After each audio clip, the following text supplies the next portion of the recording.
নমস্কার, আপনারা দেখছেন তুহিনার হেলদি রান্না। আজকের দুপুরের থালি নিয়ে চলে এসেছি।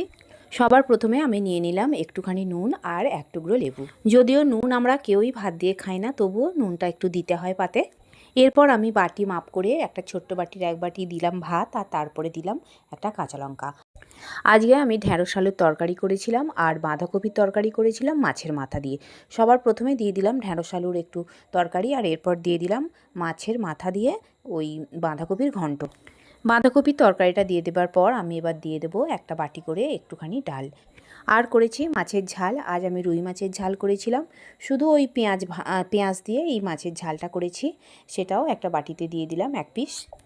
আর শেষ পাতে খাওয়ার জন্য দিয়ে দিলাম আমলকির আচার। এই আমলকির আচারটা আমি গতকাল করেছিলাম, সেটারই একটুখানি আমি একটা ছোট্ট বাটিতে দিয়ে দিলাম। কেমন লাগলো আজকের আমার এই লাঞ্চের থালি অবশ্যই জানাবেন। সবাই ভালো থাকবেন, সাবধানে থাকবেন। ধন্যবাদ।